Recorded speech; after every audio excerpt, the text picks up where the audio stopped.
Happy Friday, everyone. Welcome to another edition of #askrobco.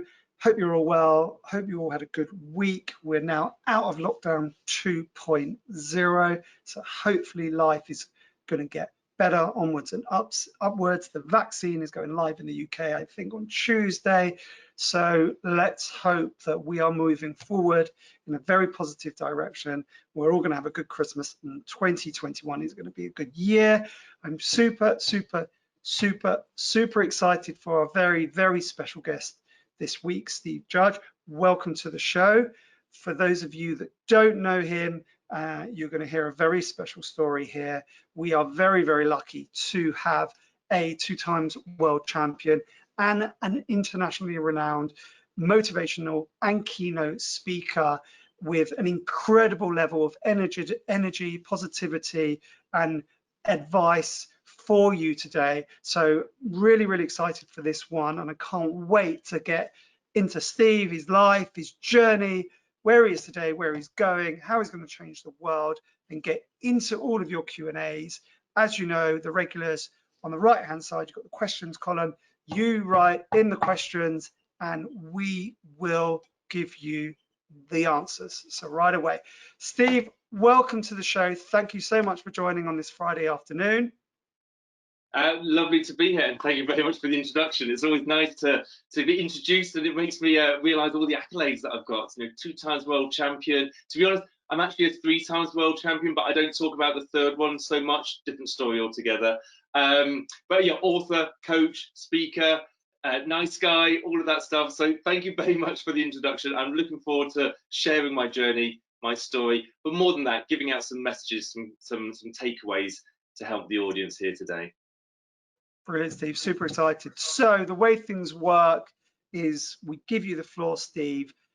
Tell us your journey. Tell us your story, how you got to be where you are today, a bit about your life, your upbringing, and some of the trials and tribulations that you faced, so we can get the questions coming in and we can try and give some good positive life motivation, inspiration, and education on a Friday afternoon. Away you go, Steve. Okay, thanks, Rob. Word of warning. Never tell a speaker to tell them about themselves, not when you've got a time limit. Oh my goodness, we can talk for hours. And we've only got half an hour, and I'll try and keep it down to about 10 minutes. So where do I start? When I was a child, I think that's always the best part to do. So I live here in Sheffield. I was born down in Hertfordshire, moved up when I was 9 years old. Things I liked doing when I was a child was scouting. Scouting was my thing, fun, challenge, adventure, life skills, opportunities. My first 3 badges that I got, first 3 were swimming, cycling and running. Okay, that will come out very prominent later on in the story. Now, when I left school, I liked taking things apart, putting them back together, so I became an engineer. So I worked down the coal pits of Yorkshire. Not many people know that or can even vision me working down the coal pits, but as a maintenance fitter, mechanical engineer, that's what I did. The thing is, I liked the job. So when the machine broke down, I'd get the phone call, I'd have to go down the coal pit, and my broken down machine would be at the coal face. Now, I couldn't lean on excuses. I had to get that machine fixed. I was given a problem as an engineer, and I had to find a solution. And sometimes this meant like robbing parts from other broken down machines to get my machine up and running. As soon as I'd done that, then I could leave the place because it was dirty and dusty. I didn't really like the conditions, but that's what I did, and I loved the job in itself. Now, the other thing I loved doing was running all the time. I'd run everywhere and everywhere. As a kid, as a young adult, that's what my passion was. Now let's go forward a little bit to 2002. So I'm driving on the outskirts of Sheffield, and the rain's coming down, a bit like it is today actually, and the water was wet and my car skidded. Now, there's nobody else on the road. I wasn't speeding, I wasn't drinking or anything like that. It's just an accident. And the car skidded and I lost control, and I can just remember heading towards this pole and trying to steer out of the way, nothing I could do, crashed into the pole, and it bent the car in half. And in that bend, both of my legs got crushed. Now, I couldn't get out of the car. Everybody came to save me, the paramedics, police, ambulance, everything. And they dragged me out the car along with my legs, and they took me to the nearest hospital, Northern General Hospital in Sheffield.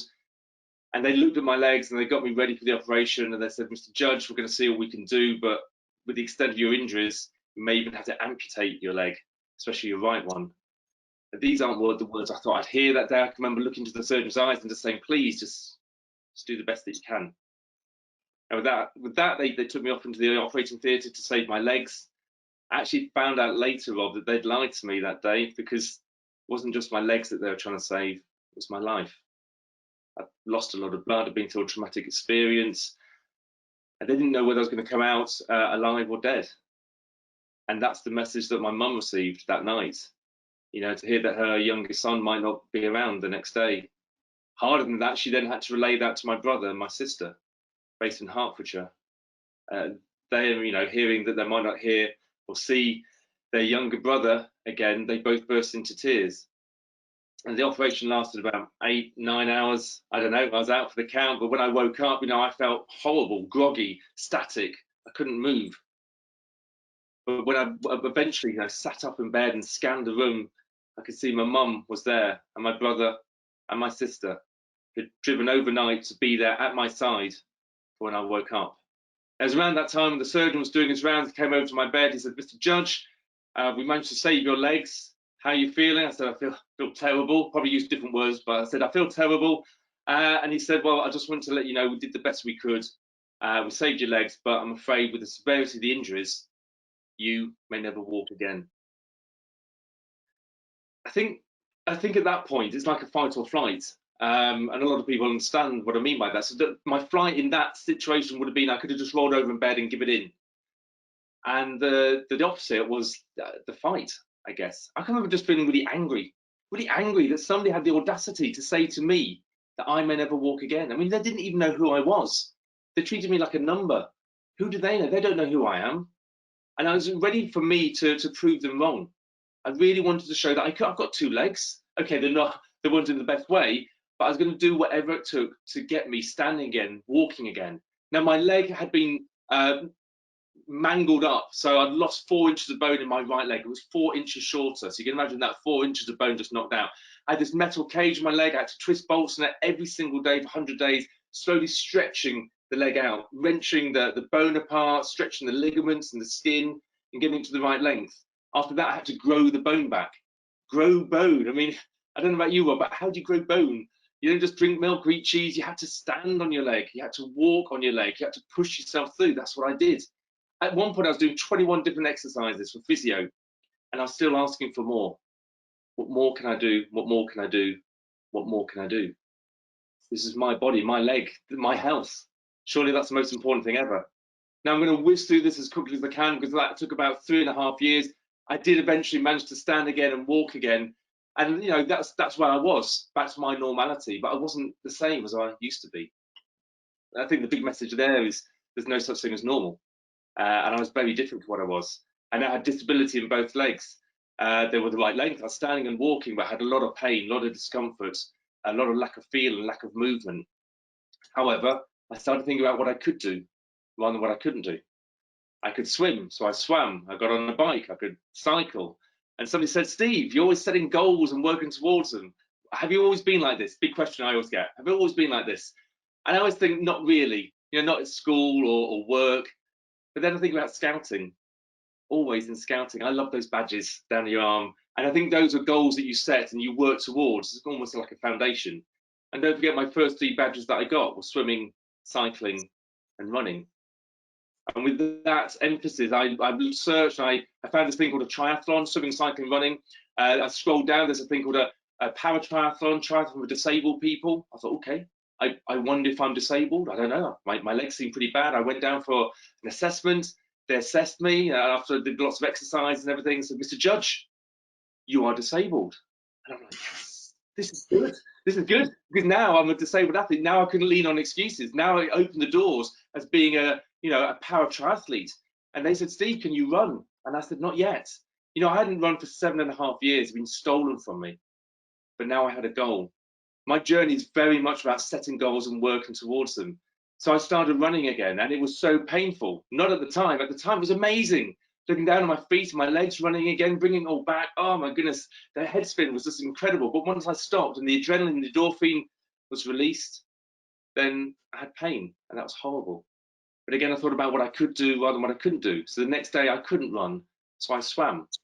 The day after that, I still had pain. So I cycled. And the day after that, the pain had gone. So I ran again because I love to run. So that was my training montage, swimming, cycling, running. It took me all the way up to the first local paratriathlon. And I competed. I met the other paratriathletes from around the UK. And in my category, lots of different categories, I won. And on that day, I became British champion. This is 2009. The thing is about this is it opens new opportunities, new doors.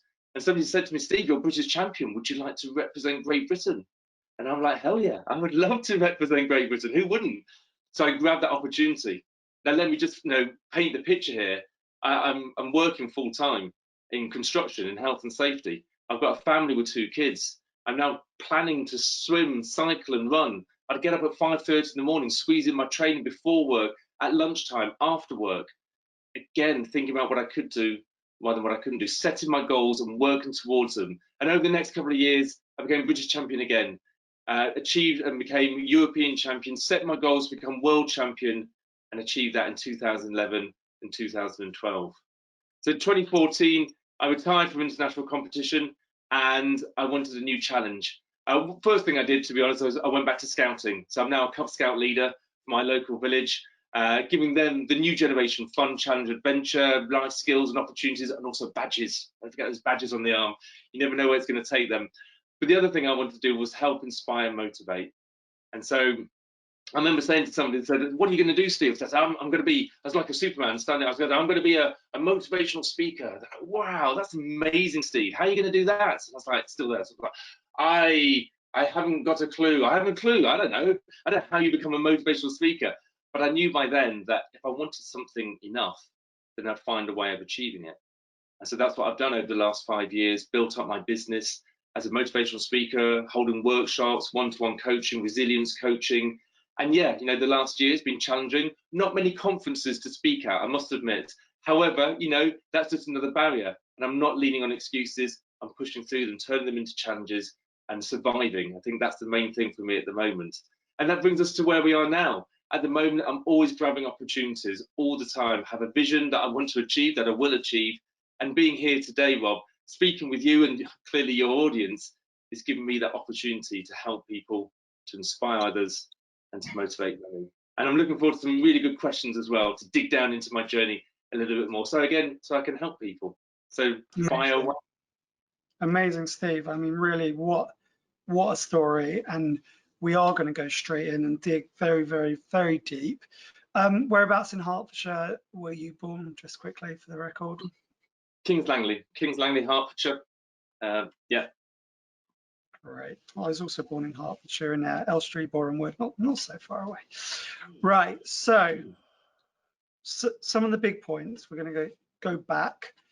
Let's start with the skid and the crash, and talk us through the flashback of what's going through your mind and your head, that I don't know what the expression is, the deer and the lights or whatever it is. What flashed through your head with the skid and the crash? Like, what goes through your head at that moment? The hardest thing for me at that point, and going back to that point, is the not being in control. That's the worst thing for me. And I think that goes for any human being. When we're not in control, that's when we have anxiety. That's when we get nervous, is when we're not in control. I was not in control. I was driving along, the car skidded. I couldn't do anything. I was dabbing the brakes, no difference. Doing the steering wheel, no difference. It was still going towards that pole. I could see what was going to happen and I had no control. And that still scares me when I take myself back there. Do I have flashbacks of that? Not really, apart from when I go driving. It could be around Sheffield or could be anywhere. But when it gets a little bit skiddy, and I can remember probably about 5 years ago, I was driving and it was snowing. I was at work and it was snowing, and eventually everybody left and started going home, panicking, go. So I got in the car and I drove home. The snow was so bad, my car was skidding. And again, that sense of no control was horrible for me. And it took me 3 hours to get home, because Sheffield is very hilly, it's a bit of a dip. So every time I tried to get out of Sheffield, it was so skiddy that the car skidded around and went back down again. And I tried another hill, and on my third hill, I managed to get out and then I got all the way home. By the time I got home, I was exhausted. I've been gripping onto that steering wheel to dear life for 3 hours. And, you know, the nervous energy, I was just shattered. And I just thought, it's not worth it. You know, now if it's icy, if it's snowing, I just don't go out. And I'm not saying I'm a hermit. Lucky it doesn't snow that much in England. I'm just saying when it does, I now make the conscious decision of I'll be safer at home because I like to be in control. And I think that's the same with everybody in every scenario. You think about the COVID-19 situation at the moment, we've lost control. We don't know what we're doing. We don't know what we're doing next week, next month. We don't know what's going on at Christmas, next year. We don't know if we're going to a party in March or whether it's going to be on virtual. We've lost control, and it's horrible. Probably not as extreme as you're not going to die from it, you know, as in like the party that you can't go to. But that's what it takes me back to, was driving that car. Okay, so you're skidding and you're out of control. You don't like that feeling. You see the post, you hit the post. Do you think this is the end? Do you think I might die? Or do you hit it and do you know that you're still alive? Can you even share with us that moment? So when I hit the pole, I blacked out. So I was knocked unconscious. When I came round, all I could hear was this beeping noise of the horn of my car going beep. It's just like driving me mad.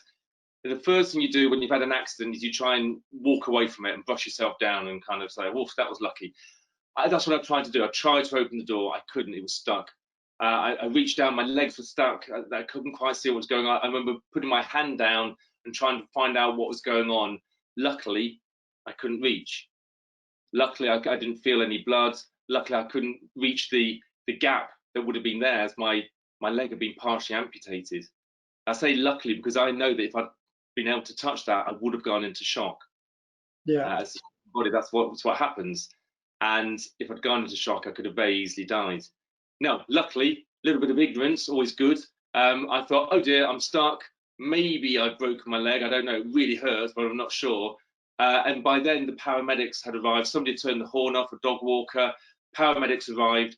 She leaned in. She talked to me. And you know what? As soon as she arrived, I felt so good. Oh my goodness, because help was there. And I could see the light at the end of the tunnel all of a sudden. She then gave me some medication, some morphine. That made me feel good as well. So all was working. Police, ambulance, fire brigade, they all turn up. Again, these are highly professional people there to save me. I felt even better. Again, fast forwarding through this into the ambulance, now I'm actually working towards, I'm moving towards a resolution, result, you know, getting closer to the hospital. So again, I felt even better in the ambulance. And it's funny because in the ambulance, as I'm moving towards the hospital, the other two guys in it, they were called Steve and Steve.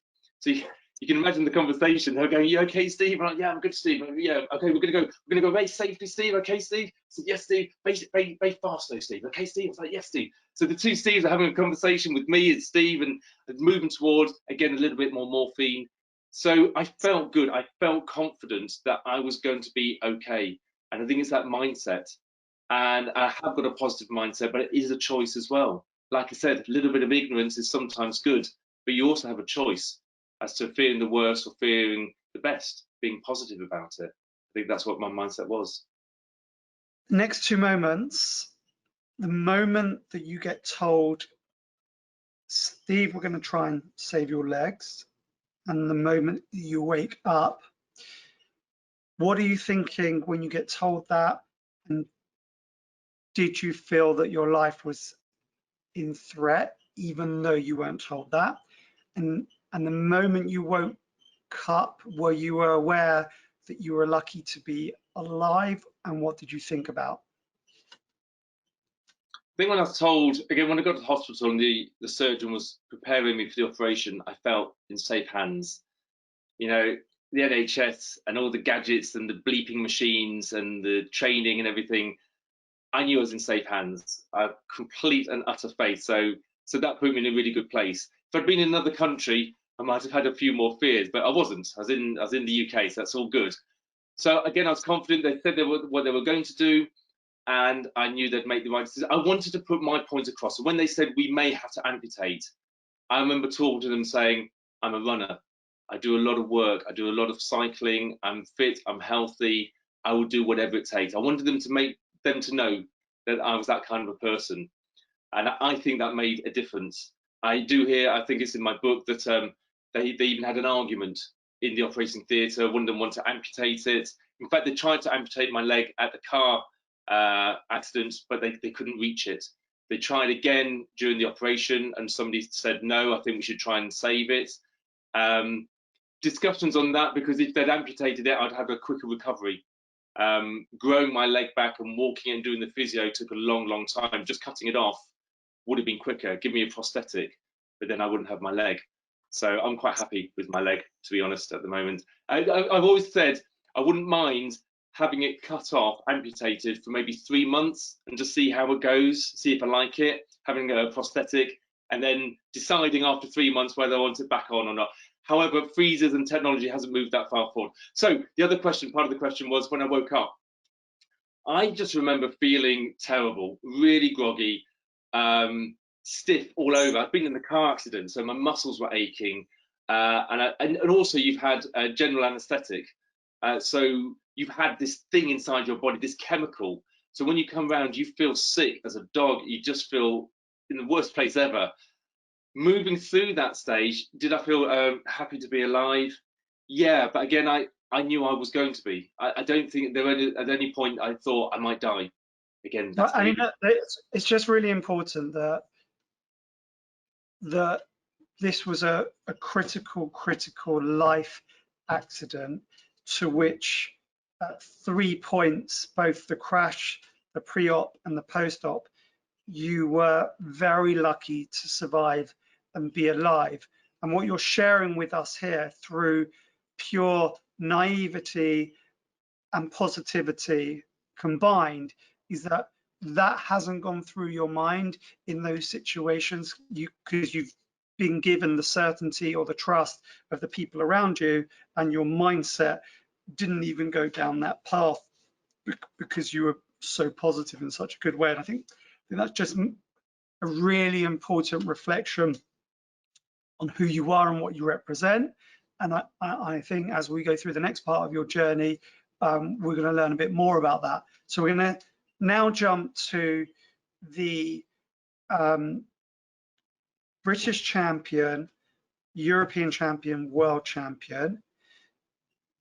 Explain how you felt on each occasion. Was it the same feeling? Was one feeling better than the other? For example, was being British champion the best feeling ever because it was your first major achievement post accident, with all of those years of recovery that took you amount of time to get there?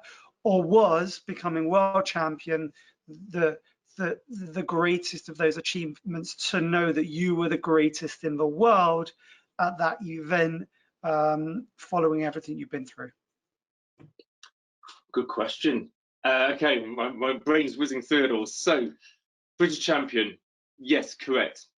It was the first massive big achievement since the accident. I had achieved so much, incremental steps, growing my leg back, standing, walking, running for the first time, doing a certain distance for the first time, going to a party, dancing on New Year's Eve, things like that were big achievements for me. But to put it all together and to do a triathlon, a paratriathlon, that was immense. It was a local park. My family were there supporting me. And triathlons aren't the easiest thing for anybody. To do them as a disabled athlete, even more challenging. So the swim section, I did that, the bike and the run, and running through the finish tape, just the relief. And I think I'm going to use that word quite a lot in all of these situations, because of all the work that I've done, all the training, the building up to it.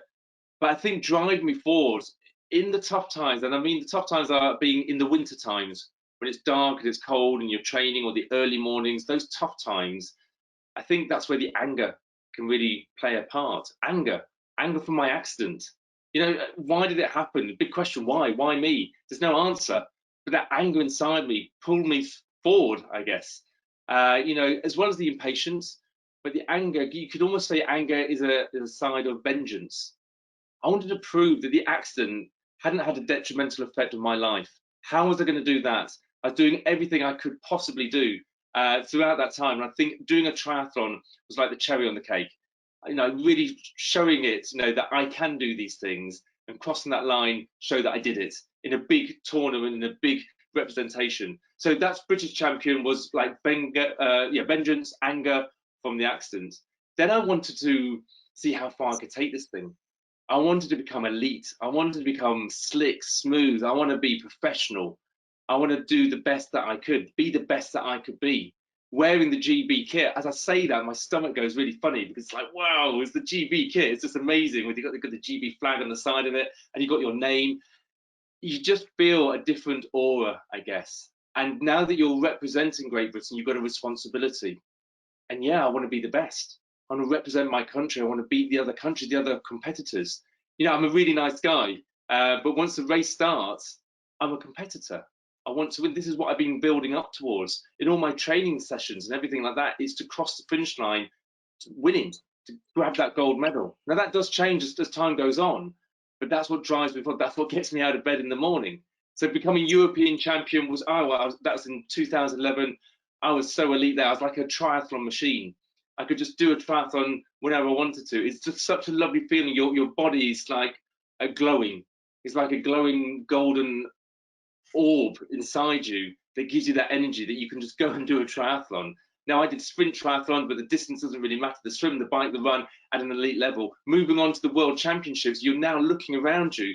These are the athletes from around the world. If I win this, I will be champion of the world in my category. Well, what an announcement, what an accolade.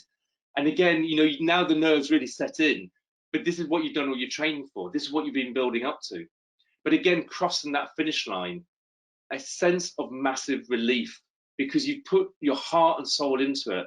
All those challenging, tough times, the training sessions, and as you cross that finish line, you've done it. You know, you don't have to do it anymore at all if you want to. You know, you can just completely retire. You've done it, and it's that sense of relief, that pressure that's taken off you is such a massive excitement in a way. Yes, okay, the gold medal and the podium and your GB flag and the national anthem and the photography and everything, it's all amazing. But I think the big thing above it all is the relief that you've done something. You set out to do something and you achieved it, and it's a really big pat on the back. Are you good for time? We're going to overrun because we've got questions coming in. Are you good for another 5-10 minutes? Yeah, I've got loads of time. It's fine. Great.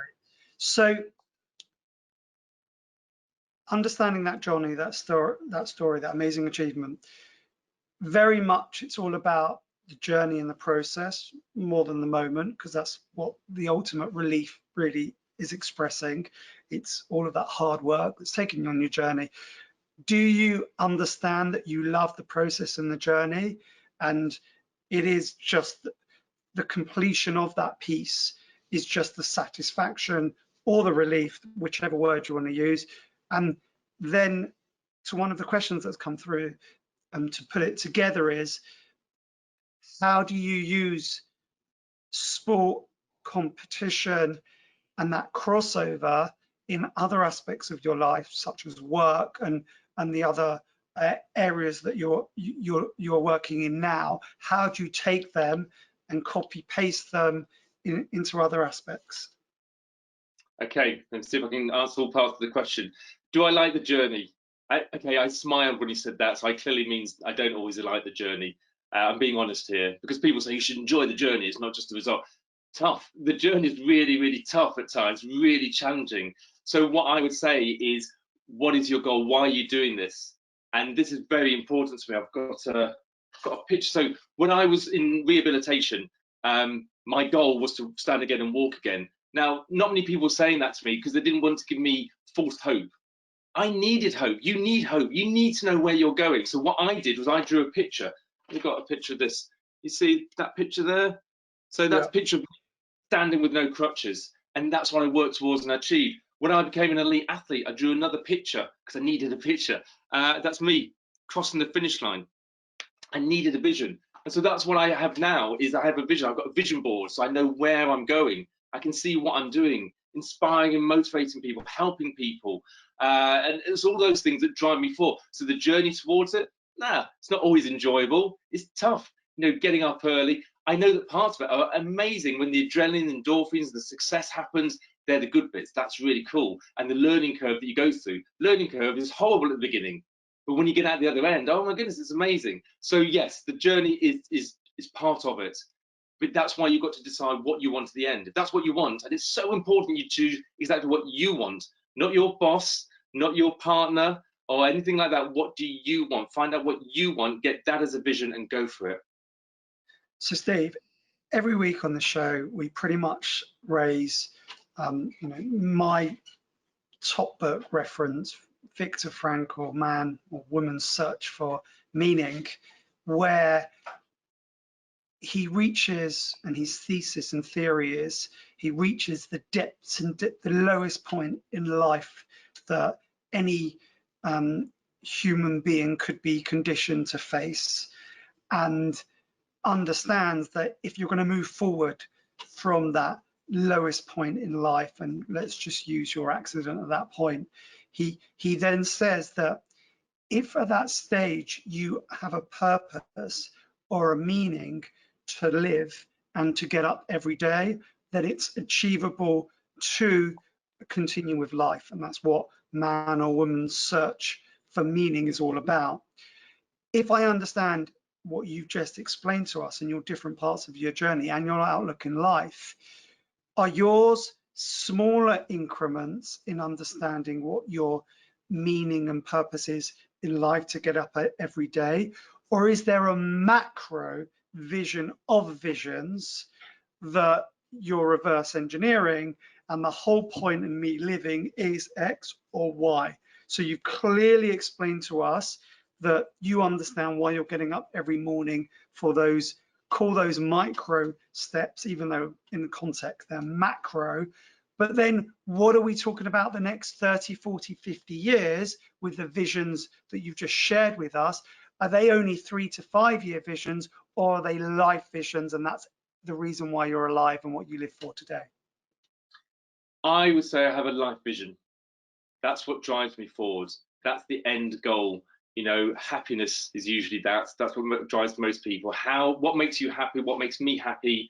Whether that's time with my family, with my loved ones, security, but also helping, inspiring, and motivating to the best way possible. That's my end game. That's what I really want. How do I get there?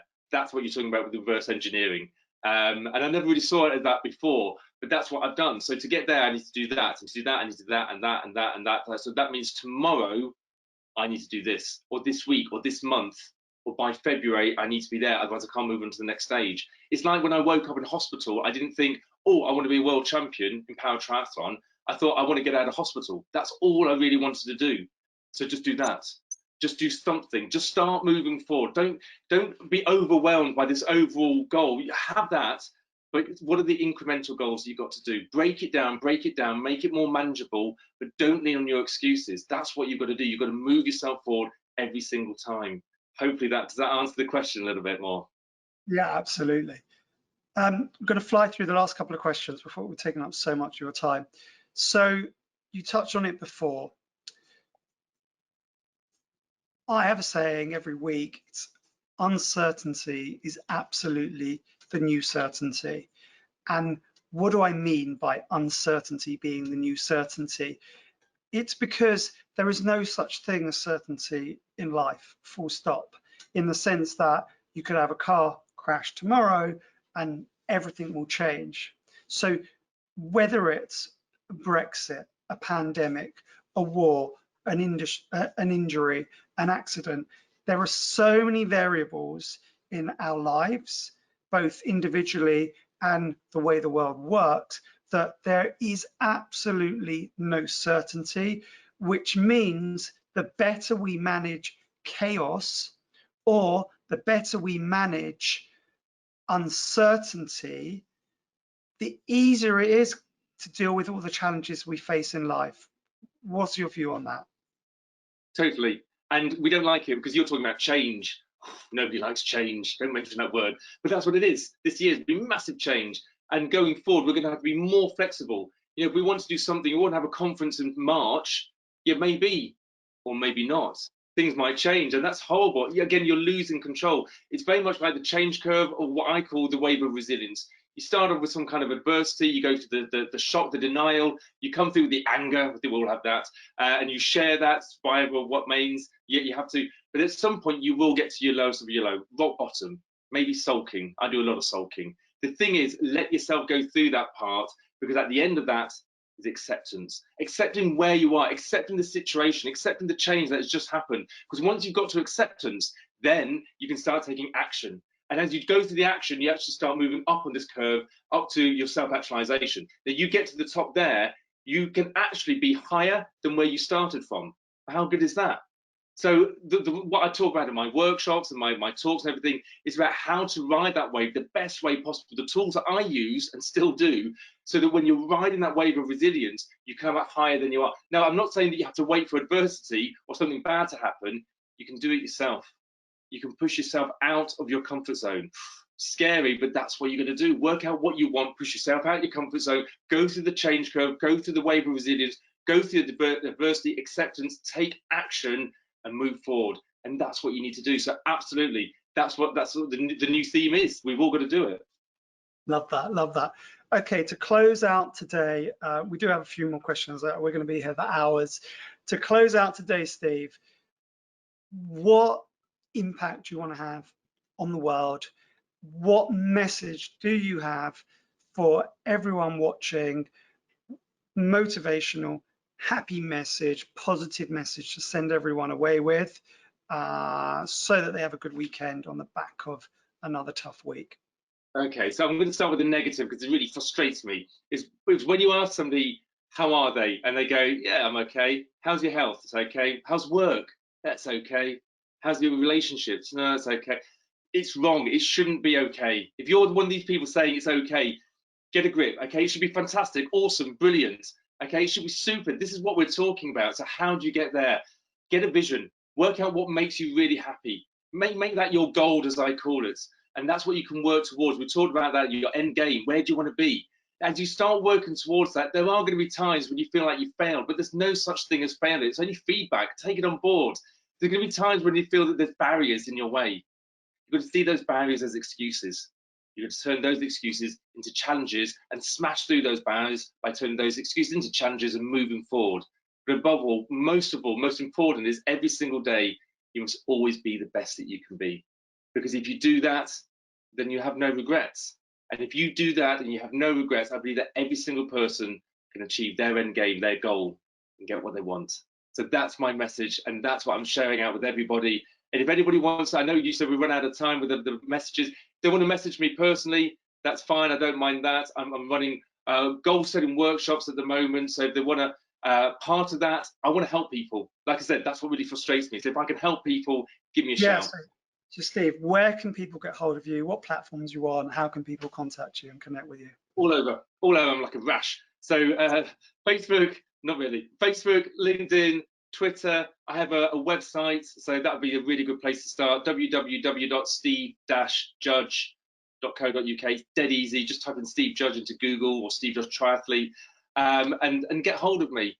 I've got a book as well. Hold on, I've got a book. I should really hold this up. So there's a book called Don't Lean on Your Excuses. Who'd have thought? My autobiography. So I did this last year. I'm now an author. How cool is that? You just don't know what's going to happen next. That's a really good book as well, because it's got the whole story in there. But just get hold of me, because you can buy it off Amazon. Lovely. But if you buy it from me, I'll sign it. I'll put a nice message in it. So that's really nice. Yeah, and the messages, Rob, if you want to send those messages over to me, or people want to send them themselves, that's what I really want to do. That's what I'm passionate about, is answering as many questions as possible to help people. So hopefully that will help you as well.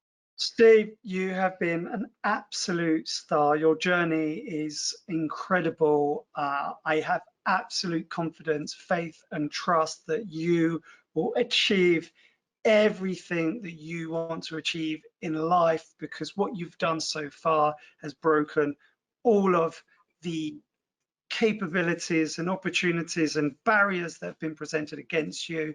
You will continue to overcome every challenge you face and be a very positive influence on the world. And I think that's just brilliant.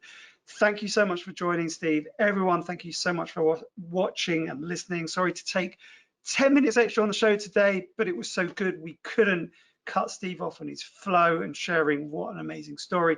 Thank you for following all of us on LinkedIn, on Twitter, on Facebook, on Instagram, on all the platforms. Thank you for your support. Thank you for watching on YouTube. Thank you for joining live. Thank you for all your messages. Thank you for all your questions. And we will see you next week, same time, same place, every Friday. Hashtag askrobco, motivate, educate, inspire. Have an amazing weekend. Thank you so much, Steve. Everyone, take care and be safe, healthy, and well. Thank you.